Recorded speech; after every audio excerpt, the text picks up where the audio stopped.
안녕하세요. 대한공경매사협회입니다. 여러분에게 경매에서 가장 힘든 부분은 무엇인가요? 경매를 하시는 많은 분들이 명도가 가장 어렵다고들 얘기하시는데요. 그래서 저희 협회에서 명도 합법 및 법적 처리 포커스 과정을 준비하였습니다. 경매 투자는 처음부터 끝까지 행복해야 합니다. 낙찰을 받고 기쁜 마음도 잠시, 명도만 생각하면 가슴이 답답하신가요? 명도 대상자와 만날 생각에 낙찰을 받기도 전부터 걱정부터 하고 계시진 않으신가요? 이젠 걱정하지 마십시오. 저희가 그 해법을 드리겠습니다. 도기한의 명도 합법 및 법적 처리 포커스 과정과 함께라면 어렵기만 하던 명도가 즐거운 명도로 바뀔 수 있습니다. 명도 대상자별 명도 상황 분석 연습부터 상황에 맞는 화법 및 발성 훈련, 그리고 적절한 법적 처리 과정을 몸에 익힘으로써 명도에 대한 두려움을 말끔히 날려드리겠습니다. 어려운 명도를 즐겁게 바꿔드릴 도기한의 명도 화법 및 법적 처리 포커스 과정은 도기한 협회장이 직접 상황별 대처 방법을 가르쳐드림으로써 명도에 대한 부담감을 떨치고 효율적인 명도 화법과 스킬을 배우고 법적 처리법도 배울 수 있는 국내 유일의 강의입니다. 명도가 어렵다면 지금 전화주세요.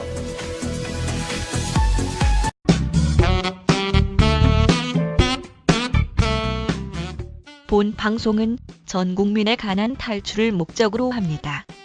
돈을 벌 수밖에 없는 확실한 재테크를 가까이 두고 엉뚱한 곳에서 애써 벌었던 돈을 날리는 어리석은 짓을 중단시키기 위해 만든 방송입니다.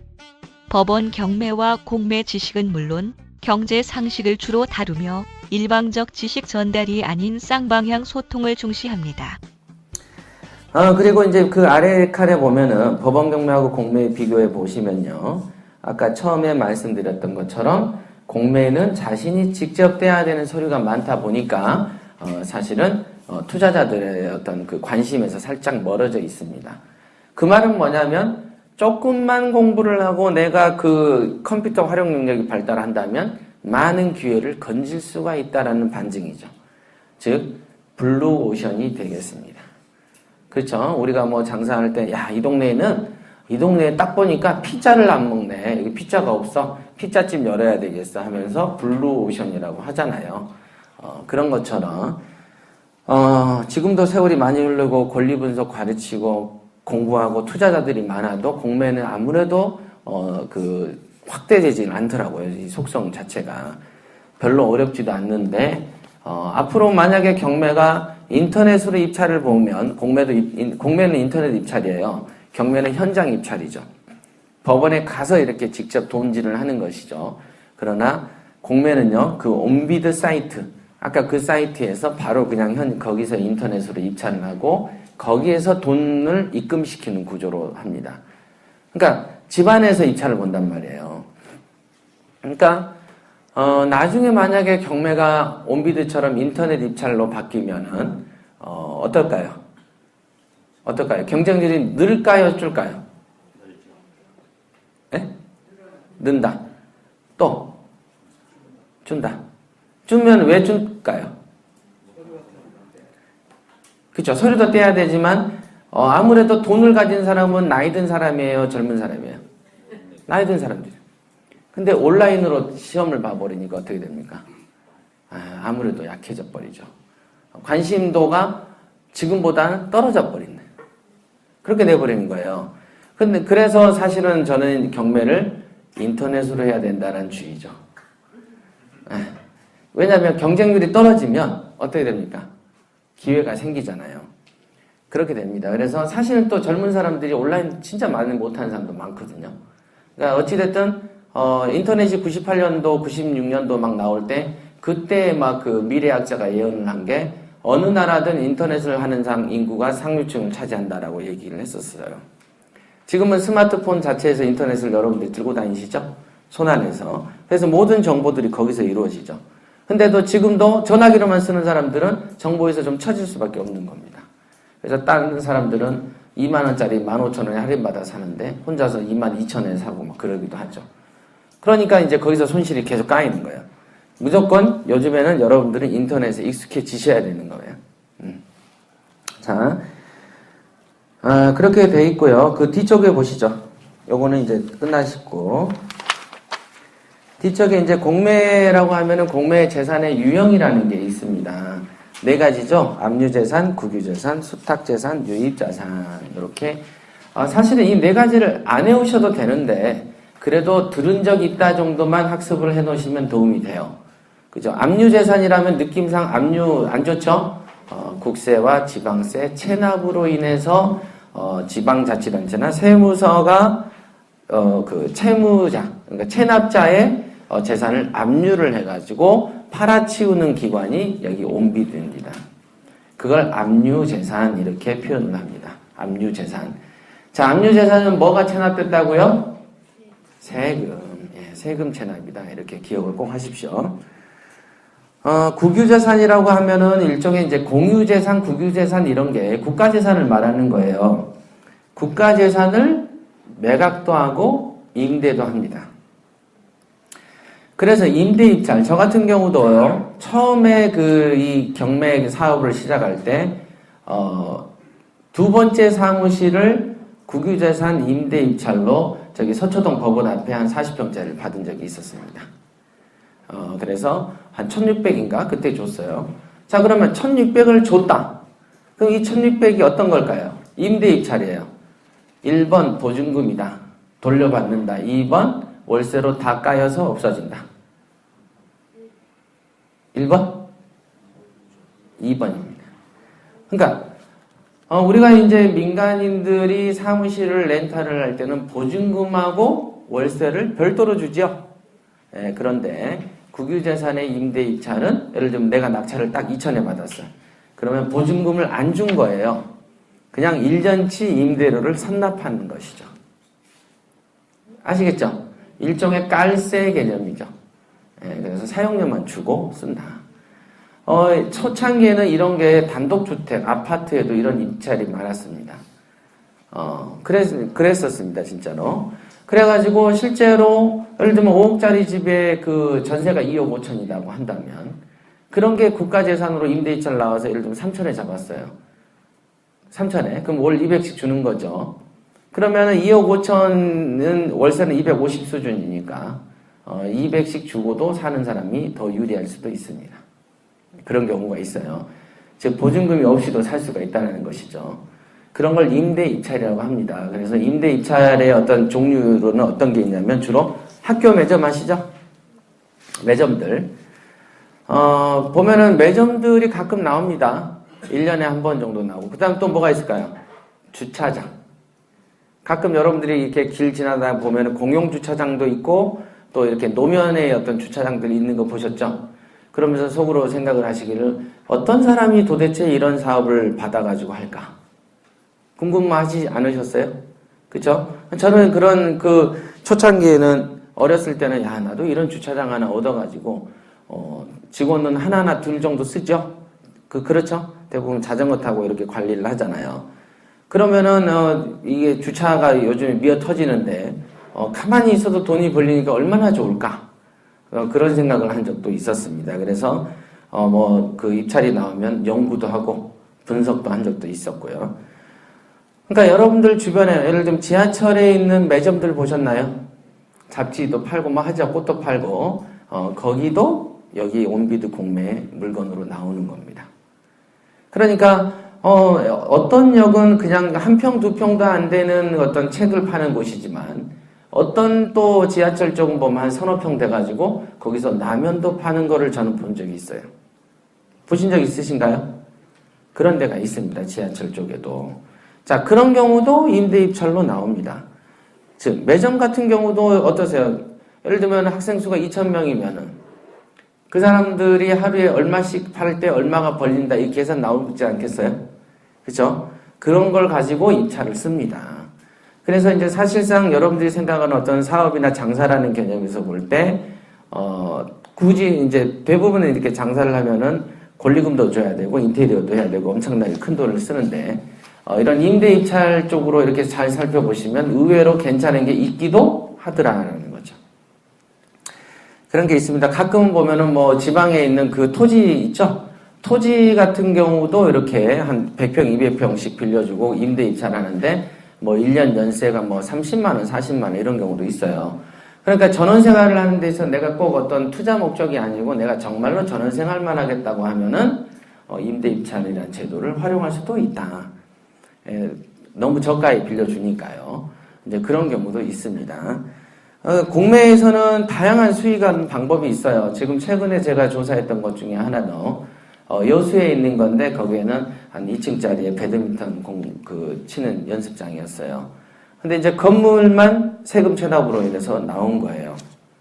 그게 이제 알고 봤더니 두 군데가 체납됐는데 토지 주인은 여수시청입니다. 여수시죠, 여수시. 여수시가 토지 주인인데 시한테 지료, 땅세를 안 낸 거예요. 그러니까 건물에 압류가 붙겠죠. 그 다음에 공매가 진행된 사건이죠. 그러니까 건물만 사는 거죠. 그러니까 감정은 8천인데 1,000 몇백 대도까지 살 사람이 없어. 그래서 이제 관건이 뭘까요? 이때 가장 조사를 해야 되는 게 뭔가요? 사놓고 뭐 안 당해야 되죠? 철거. 땅 주인이 여수니까. 그러니까 철거 안 당해야 되니까 누구한테 물어보면 됩니까? 여수시청에 물어봐야죠. 그죠? 전화를 해보니까 이거는 철거를 합니까? 어떤 겁니까? 예, 땅세만 내면 됩니다. 근데 원래 본질적 목적은 땅을 불화하는 겁니다. 이렇게 하더라고요. 그러니까 땅을 가져라라고 이제 판매를 한다는 거예요. 그럼 판매 기준이 뭡니까? 예, 공시가격 기준으로 합니다. 그래서 그러면 공시가격 기준으로 합니다라는 말을 들으면 여러분들은 뭘 조사해야 됩니까? 시세를 조사해야죠. 그래야 내가 얼마에 주고 사면 얼마가 이득이구나라는 게 그림이 그려지고 그러면 내가 이거 사볼까? 라는 생각이 든다는 것이죠. 그러니까 만약에 그런 시세 차익이 크다면은 이 건물을 낙찰 받는 게 좋겠죠? 그죠? 땅을 불화받기 위해서. 그런데 내가 지금 돈이 없어. 그런데 불화받는 거는 지금 당장 안 해도 된대요. 사용료만 먼저 주십시오. 그런다. 그럼 또 거기에서 또 어떤 돈을 어떻게 굴릴까를 계획할 수도 있겠죠. 이런 형태. 그러니까 이런 어떤 머리들이 좀 필요한 거고. 일단 법원 경매 진행 절차도 이제 밑에 보시면요. 통상은요, 경매 개시 신청이라는 걸 합니다. 경매 개시 신청을 누가 할까요? 1번 채권자, 2번 채무자. 네, 채권자가 이제 돈 받으려고 개시 신청을 하면은요, 그 다음에 판사가 이렇게 파악을 해보고 결정을 합니다. 그러면서 이제 사건 번호를 부여를 합니다. 우리가 흔히 알고 있는 무슨 타경 몇 번. 그러니까 2014 타경 100번. 그러면 2014년도에 100번째 사건이다. 즉 경매 사건은 뭐가 붙는다고요? 타경. 요것도 알아놓으시죠. 타경. 그렇게 하면은요, 판사가 이렇게 제일 먼저 시키는 게 집행관한테는 뭐라고 하냐면 그 집을 가봐라. 그래서 현황 좀 조사해봐. 거기 누구 있는지 파악해라고 지시를 합니다. 그럼 집행관이 뭔 서류를 보고하는 거를 현황 조사서 이렇게 표현하는 것이고요. 이런 것들을 한번 듣고만 말하시면 됩니다.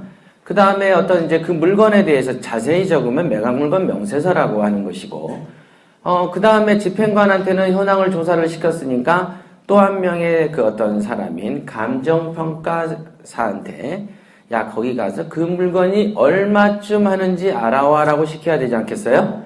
그게 감정평가 업무를 하는 거죠.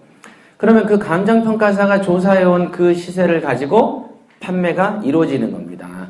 신권으로 이렇게 딱딱 얼마 이렇게. 그러면은 이제 집 가격이 조사가 되면은 판사는 뭐를 하냐면 채권자들한테 야, 이 집을 앞으로 팔 건데 너희들 돈 받아갈 사람 있으면 신고해라 이렇게 하지 않겠어요. 그 신고하라라는 게 바로 배당 요구를 받는 것입니다. 네. 신고해라. 나 이 집 가격도 결정됐고 집행관이 조사를 해서 이렇게 됐으니까 너희들이 이제 돈 받을 사람 신고해 이렇게 하는 거고요. 그게 결정이 되면 이제 매각 기일이 되고 아까 말씀한 대로 허부 결정, 허부 확정, 그 다음에 잔금을 납부하고 명도를 하게 되는 이런 과정을 거칩니다. 자, 그 다음에 공매 특이사항은 공매와 경매의 어떤 지금 비교를 몇 번 해드렸고요. 공매에서 특이한 건 아까 말씀드린 대로 매각 물건이 좀 다양하다는 것이죠. 거기에는요, 보면 기이하고 기발한 물건들이 되게 많이 있습니다. 그러니까 경찰차들도 나온다 그랬죠. 경찰차들이 나올 때 저도 관심을 많이 가진 적이 있는데, 국가의 재산은 통상 5년인가 6년 정도 있으면 이걸 바꾸게 돼 있어요. 그죠? 그렇게 하면서 기존의 물품을 팔아치워야 되는데, 팔아치우는 장소가 온빌인 거죠.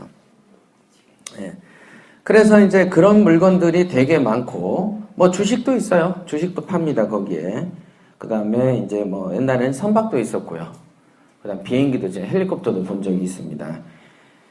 그 다음에 다양한 계약 방식이라고 하는 것은 경매처럼 일시불로 탁탁 주고 사는 게 아니고 아까 말한 분납도 있습니다. 분납도 6개월도 있고 4개월도 있고, 그거는 각 물건마다, 특징마다 다른 겁니다. 그러면 그거는 어떻게 합니까? 예, 그 물건을 판매하는 장소에 써져 있습니다. 그러니까 그거를 참조하시면 되고, 그러니까 사실상 그 공매 자체가 가지는 어떤 의미는, 경매만큼 중요성이 있다. 그래서 내가 경매를 공부한다면 공매를 절대 등한시하지 마십시오. 이 얘기를, 경매 배우는 사람한테 늘상 얘기해도 누구도 잘 말을 안 듣습니다. 신기하죠? 잘 안 들어. 안 합니다, 진짜로. 자, 그렇게 됩니다. 그리고, 질문 시간을 좀 늘리기 위해서 앞으로 10분 남았으니까 일부러 2교실 진도를 많이 뺐고요. 아까 이제 3교시로 들어가면은, 10분 있다 쉬겠습니다. 우량물건이란 게 무엇이냐? 아까 이제 제가 그 세 번째 시간에 말씀드린다고 했었잖아요. 어떤 게 우량물건인가? 여기 이렇게 써놨습니다. 대부분의 사람들은 우량물건이라는 개념이 자기가 정해놓지 않고 자기가 마음에 들면 우량물건이다라고 얘기를 하는 것이죠. 이제 아까 그랬죠? 여러분들의 배우자를 뽑기를 할 때 그냥 어떤 기준으로 뽑았는가를 잘 생각을 하시면 물건을 살 때도 물건에 대한 기준이 있을 것이다. 그죠? 자, 물건이 보면 우량물건이라면은 어떤 거라고 지금 써져 있습니까? 시세 차익이 뭘까요? 네, 커야지 우량물건입니다. 기본적인 옵션이에요. 물론 안 크고도 처음에는 1단계가 큰 물건이 있고 어떤 거는 2단계가 대박인 물건도 있을 수 있겠죠. 그죠? 1단계는 조금 별로 같은데 경쟁이 심하다 보니까 경쟁이 잘 심했어. 그럼 2단계 이득이 커질 수 있을 이유는 있겠죠? 예, 그런 겁니다. 그래서 우선적으로 우량물건의 어떤 기준은 뭐냐면 시세 차익이 커야만 합니다. 그게 우량물건의 가장 기본적인 모델이에요. 여러분들이 누구를 만날 때 우선은 한국인이어야 결혼하겠다. 이런 거를 제일 먼저 정하잖아요. 만약에 하면. 그런 거랑 똑같이 시세 차익이 제일 1순위인 겁니다. 1순위. 그러면 투자 대비 시세 차익이 커야 되겠죠? 그죠? 내가 1000 투자했는데 1000을 벌면 얼마입니까? 100%를 버는 거죠. 그죠? 1000 투자에 1000을 벌면. 1000 투자해서 500을 벌면 얼마죠? 50%의 수익률이죠. 지금 적금 이자가 얼마인지 아십니까? 보통 2%대. 맞습니까? 물론 세금 때문에 조금 더 줄죠. 그러니까 수익률로는 엄청나겠죠. 자, 1000을 투자해서 월세를 10을 벌면 얼마입니까? 수익률이. 1년이면 120만 원 벌리죠. 올 10이니까. 그러면 12%가 된다. 자, 그러면 은행에서 주는 돈의 몇 배죠? 한 6배에 달한다. 맞습니까? 예. 만약에 1000을 투자해서 20만 원씩 벌린다면 어떠세요? 여러분들 생각에 1번 시시하다, 2번 감동이다. 대박. 대박 얘기 나왔습니다. 근데 이제 좀 이따 사례를 들어주면은 이런 세계가 있었구나 이런 생각을 하실 겁니다. 자, 경쟁률은 어떻을까요? 시세 차익이 크려면 경쟁률이 어때야 됩니까? 1번 세야 된다. 2번 약해야 된다. 약해야죠. 그죠? 경쟁률이 세면은 당연히 시세 차익이 적어지죠. 높게 써야 되니까. 맞죠? 예. 아, 그렇구나. 시세 차익이 커야 되고, 그러려면은 경쟁률이 좀 적어야 되는 거구나. 그죠? 아무래도 덜 들러붙어야 되는 거구나. 자, 그러면 30대 1로 붙으면 좋습니까? 2대 1로 붙는 게 좋습니까? 2대 1. 그죠? 자, 그러면 2대 1이 좋습니까? 단독 응찰이 좋습니까? 단독? 그죠? 근데 왜 사람들은 단독 응찰 붙으면 불안해 할까요? 예? 이상한 물건일 거라는 두려움. 그죠? 예. 뭔가. 그러니까 이제 그런 건 지식으로 극복하는 거니까 내가 공부를 했다라는 전제하에서 본다면 아무 문제는 아닌 것이죠. 그건 우선은. 내가 알고 들어간 거니까. 즉 뭐냐면 사람들은 혼자 있어서 고독한 걸 싫어합니다. 그래서 여러 명이 붙어서 되면 되게 좋아하고 둘이나 혼자 붙으면 되게 외로워합니다. 더더군다나 혼자 썰렁하게 붙고 혼자서 몇 천을 짓누면 미쳐버리려고 하죠. 내가 무슨 짓을 한 거지? 이런 생각을 합니다. 그게 좀 신기하죠? 돈을 벌었잖아요. 그죠? 아, 신기하다. 이 사람 마음이. 그런데 또 이 신기한 거는 30대 1로 붙으면 박수치고 난리가 아닙니다. 그건 또 왜 그러죠? 왜 그럴까요? 경쟁률이 높으면 먹을 게 없다면서요. 근데 가장 먹을 게 없는 걸 잡은 사람한테 왜 박수치죠? 네? 낙찰 승리감. 예, 그렇습니다. 이게. 예, 아니 그러진 않고 황금성이 좋아져도 예를 들면은 2억짜리를 1억 9천에 받으면 들어간 돈 2억이 좀 넘겠죠? 그렇잖아요. 2억짜리를 1억 9천에 받으면 세금 내고 나면 2억 좀 더 되겠죠? 자, 그러고 2억에 팔면 손해예요, 이익이에요? 손해지. 자, 2억짜리를 사면 1월 달에 사서 12월에 2억에 팔면 손해예요, 이익이에요? 손해죠. 이전비를 날리잖아요. 그런 거죠. 그러니까 많이 붙는 이 수익 자체가 그런 거고요. 그래서 이제 우리가 말하는 경쟁률이 낮아야 된다는 거가 되게 중요한 요건 중에 하나라는 거죠. 그러면 경쟁률이 낮으려면 어떤 조건이 있겠죠? 뭡니까, 여기에? 권리 분석이 쉬워야 돼요? 어려워 보여야 해요? 어려워야 되네. 예. 뭔가 좀 이상한 것 같아. 그러면은 사람들이 기피합니다. 그러니까 외견상 좀 복잡해 보여야 되겠죠. 그런데 복잡하면은 제일 먼저 누가 피합니까? 내가 먼저 피한다는 거죠. 그래서 안 되는 거예요, 이게 항상. 남이 피하는 걸 들어가야 된다니까요. 그러니까 공부가 좀 필요한 영역이 된다, 이게. 이유가 되죠. 자, 그 다음에 눈에 보기에는 어떻게 해야 됩니까? 마음에 쏙 들어야 됩니까? 조금 아닌 것 같아야 됩니까? 아닌 것 같아야 된다. 자, 여기가 부자 마인드 영역이 들어온 겁니다. 아까 권리분석, 부자 마인드, 부동산 가치를 평가하는 눈. 이 세 가지의 과목에 점수가 좋아야 되겠죠? 그죠? 우리가 세 과목을 점수를 보는데 하나는 90점, 하나는 35점, 하나는 60점 그러면 꽈락으로 탈락하죠? 하나가 60점, 70점, 55점. 이런 식으로 해서 60점이 넘어야 자격증에 합격하죠? 두루두루 원만해야 되는데, 나는 권리 분석은 박사처럼 잘하는데, 마인드는 개판이어가지고, 정말로 사면은 안 좋은 거야. 그죠? 눈에 보기 좋은 것만 찾으러 다니고, 사놓으면 어떻게 됩니까? 여러분들이 남편이 사면 와이프가 채점해주죠? 왜 이런 걸 샀냐? 미친 거 아니냐? 요즘 어디 자꾸 조사한답시고 등산화 신고 돌아다니더니 겨우 이거 주워 왔냐? 이런 식으로 평가를 한번 받죠. 또는 여자가 사면은 이 여자가 늦바람이 나서 갑자기 왜 이러는지를 모르겠다. 이런 식으로 나온다, 이게. 그러니까 집안 내에서도 이게 단합이 안 되면은 이게 안 되는 거예요, 이게. 그러니까 당연히 채점의 대상이 되다 보니까 이게 돈 되는 물건을 고른다는 이 투자의 목적이 와전이 돼서 남편이나 제3자의 눈에 드는 물건을 고른다.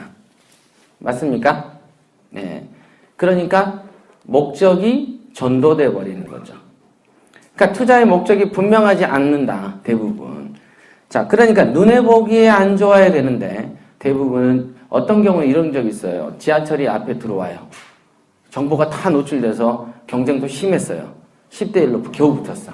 200 차이로 막 이렇게.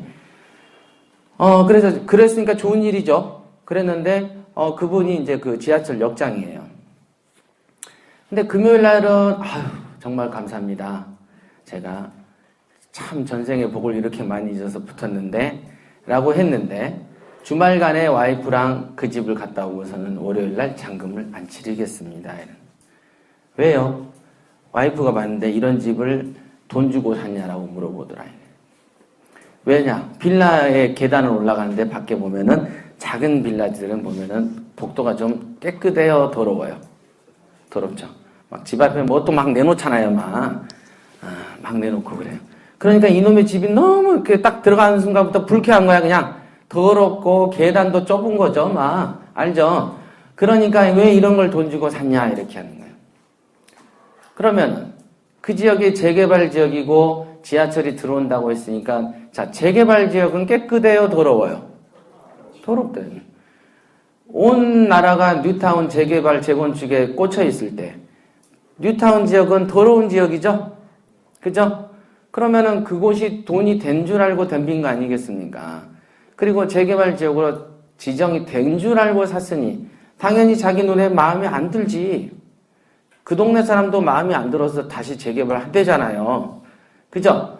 근데 기껏 사놓고서는 재개발한다고 그 더럽다고 안 사는 사람도 있다니까요.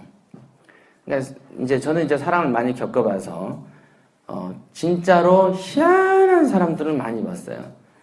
그래서 생각을 더 강조하는 겁니다. 이게 맨정신이면 안 할 짓을 한다, 이게. 그 원인들이 다 있어요. 자, 귀에 듣기에는 어때야 됩니까? 선생님, 이거 참 잘 사셨습니다.